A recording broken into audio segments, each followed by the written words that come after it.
السلام علیکم ورحمۃ اللہ وبرکاتہ۔ آج پڑھتے ہیں مدنی قاعدہ کا سبق نمبر 15۔ سبق نمبر 15 میں کیا ہے؟ میم ساکن کے قواعد۔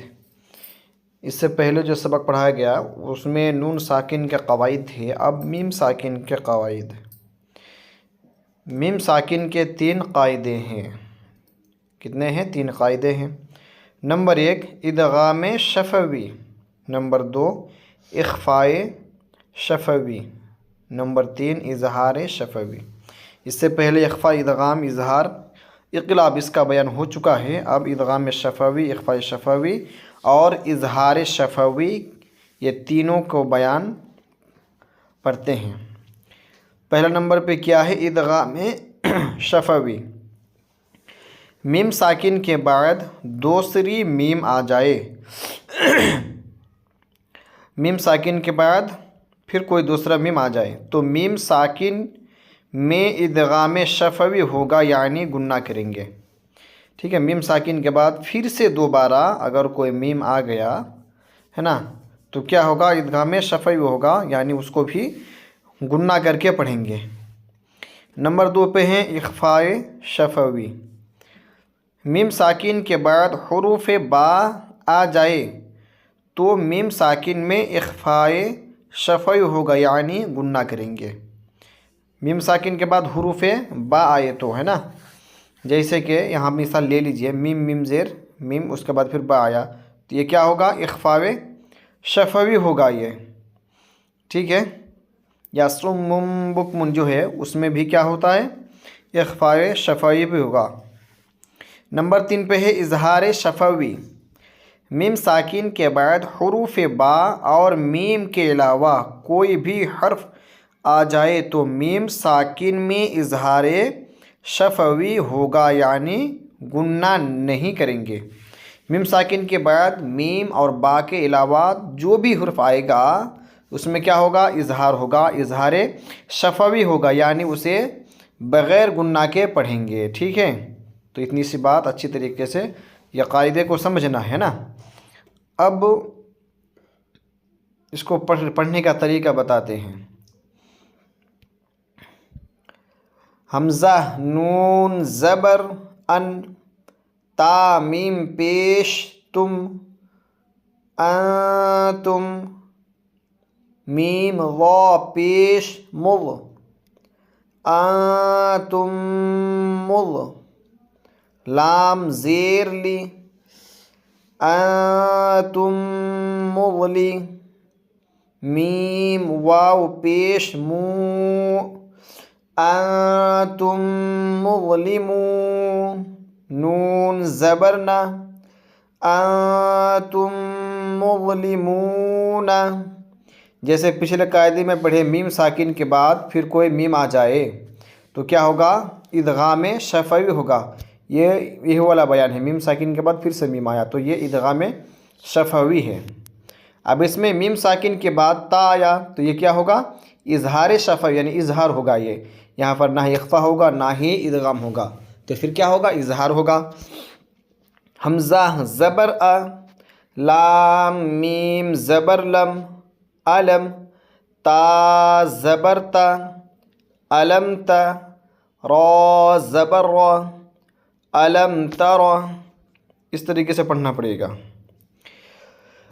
کاف نون پیش کن، تا میم پیش تم، کنتم، با زیر بی، کنتم بی، ہا کھڑی زیر ہی، کنتم بھی،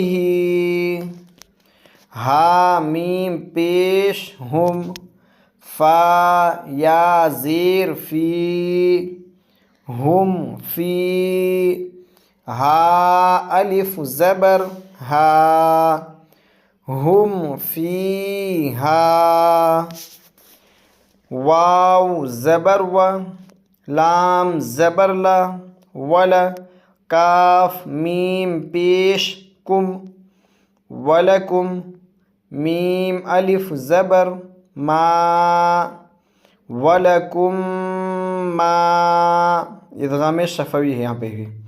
وَلَكُمْ مَا، کاف زبر کا، سین با زبر سب، کسب، تا میم پیش تم. وَلَكُمْ مَا کسبتم، واو لام زبر ول، حمزہ میم زبر ام، والام، را پیش رو، والامر، تا حمزہ زبر تا، تا زیر تی، تأتی، ہا میم زیر ہم، تأتیہم، با زیر بی، تأتیہم بی، حمزہ کھڑا زبر آ، تأتیہم بآ، یا زبر یا، تأتیہم بآیا، تا دو زیر تن، تأتیہم بآیت، حمزہ میم زبر ام، واد کھڑا زبر وا، ام وا، یہ یا نہیں پڑھا جائے گا، ام وا، حمزہ کھڑا زبر آ، تا یا زبر تی، آتی، تا پیش تو، آتیتو، کاف میم پیش کم، آتیتکم، میم نون زیر من، آتیتکم من، کاف زیر کی، تا کھڑا زبر تا، کتا، با دو زیر بن، کتاب، آتیتکم من کتاب، لم یلد علیکم بوکیل، وامطرنا فهم مقمحون، لکم دینکم، ترمیہم بحجارۃ، الم نشرح، وهم معرضون، وخلقناکم ازواجا، وما هم بمؤمنین، ام صبرنا لهم من الحسنى، ذلكم قولكم بعضكم ببعض علیہم غضب. تو یہ دونوں طریقہ میں پڑھایا، ہجے بھی رواں بھی، ٹھیک ہے. تو دونوں طریقے سے یاد ہو جانا چاہیے، ہجے بھی ہو جانا چاہیے، رواں بھی. اور مین بات ہے قاعدے کو صحیح طریقے سے سمجھنا پڑے گا، ٹھیک ہے.